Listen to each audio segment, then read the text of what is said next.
Sunil sir, आपसे मेरा सवाल होगा, म्यूचुअल फंड में निवेश की जब भी बात आती है ना, तो लोगों को लगता है काफी रिस्क है। तो कौन कौन सा ऐसे रिस्क होते हैं जो म्यूचुअल फंड इन्वेस्टमेंट से जुड़े हुए होते हैं? देखिए, रिस्क अल्टीमेटली ये होता है कि जिंदगी की रिस्क है।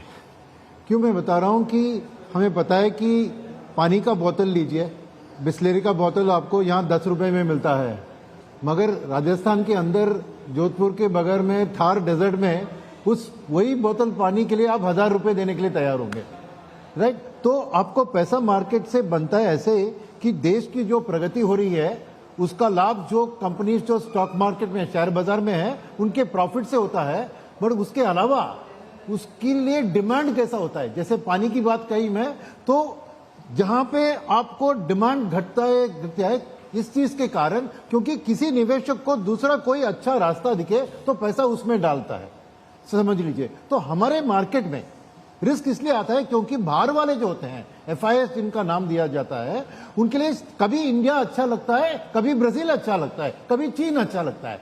तो पैसे को जब इंडिया में डालते हैं तो हमको भरपूर लाभ मिलता है, जब पैसा इंडिया से निकालते हैं तो नुकसान होता है। इसके ऊपर हमारा कोई कंट्रोल नहीं होता है, क्योंकि हमारी जो क्या कहूंगा मैं खूबसूरती जो हमें दिखती है, बाहर वाले को शायद दूसरा कोई और लड़की खूबसूरत दिखे तो नेचुरली उसकी अटेंशन डाइवर्ट होती है।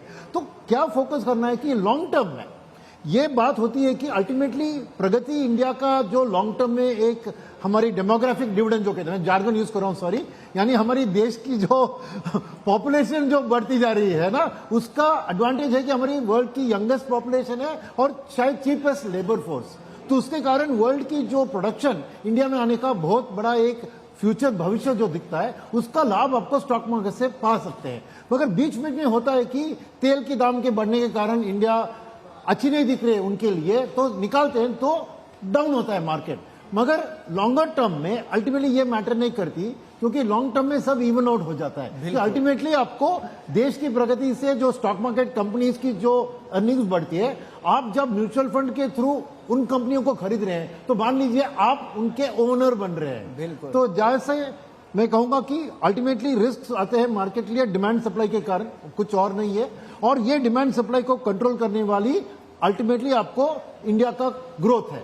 तो लॉन्ग टर्म में ये रिस्क ऑटोमेटिकली आपको सेटल हो जाएंगे। तो एक ही सलाह है मेरी कि रिस्क के कारण आपको लॉन्ग टर्म निवेश करना है, बस, और कुछ बात नहीं। ओके, यानी लंबी अवधि में किसी तरह का कोई रिस्क नहीं होता। हमने कई सारे दौर देखे, 2008 की मंदी में देखा, मैं 15 साल से ज्यादा से बिजनेस जर्नलिज्म में हूं, उस दौरान भी कई बार मंदी आई। 2008 की मंदी के बाद कोरोना जैसे भी दौर देखे, सब कुछ खत्म होता है। तो लंबी अवधि में कोई जोखिम नहीं होता है। शॉर्ट टर्म में जब आप सट्टेबाजी करेंगे, स्पेकुलेशन करेंगे, तब हो सकता है कि आपके लिए तमाम तरह के रिस्क हो।